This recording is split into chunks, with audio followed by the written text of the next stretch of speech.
I took the HOVERAir X1 PROMAX all the way up to Mount Rigi just to see if these tracking modes actually work in real life.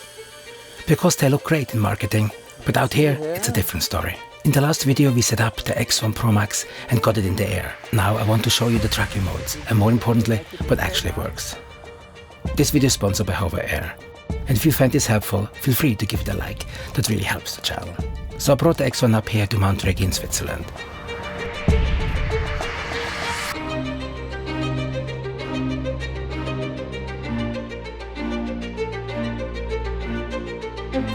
It took a bit to get up here, but it's a perfect place to test this properly. The idea is simple. You don't fly the drone, it follows you. But depending on how you move and where you are, some modes work better than others. So let's go through the ones I actually use. I want to test out the different flight pattern of the HOVERAir X1 PROMAX. I did this already a while ago, you can check out this video here. I'm recording everything in 4K at 24 frames per second. I use the H-log for recording the quality of the colors. I use H-log, so it's a log file, so I can actually adjust the colors much better in post-production. So this way we can see the best quality it comes. This camera here on this drone can do 8K, but it cannot do 8K and H-log. So I'm choosing 4K, which is plenty for what I'm doing right now here. Let's start with the follow mode. This one is the one I use the most. Let's do follow here. Sure. Follow me here.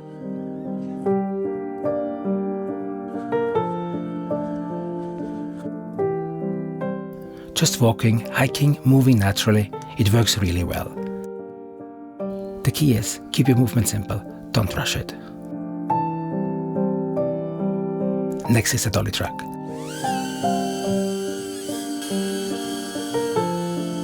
Let's see here. So it actually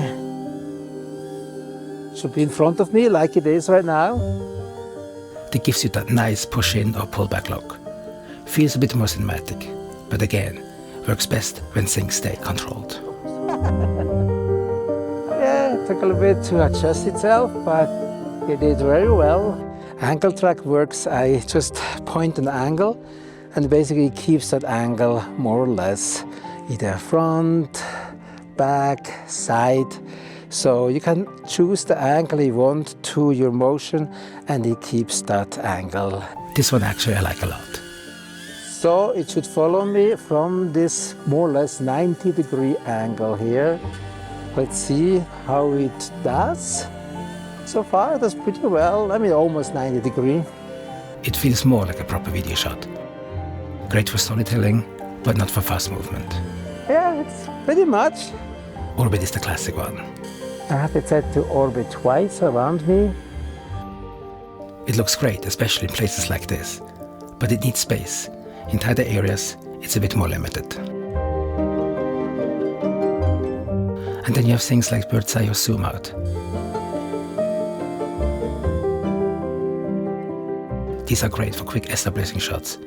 Let's do bird's eye view. He goes up in the air and it turns around. Let's see this. You just trigger it and it does the move for you.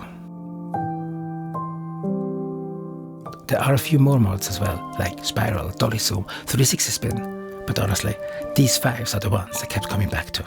And this is really the key thing. This isn't about flying a drone. It's about capturing something without thinking too much about it. And for that, it works really well. What I usually do, pick one mode and just build the shot around it. Don't overcomplicate things. In the next video, I'll show you where this really makes sense and how you actually use it in real life. That's where it becomes really interesting. And if you want to check out the X1 PROMAX, I've put a link down in the description. I'm curious, which of these modes would you actually use? Check out this video next to learn more about filmmaking and filmmaking gear and how to use them. Thanks for watching and see you next one. Bye for now.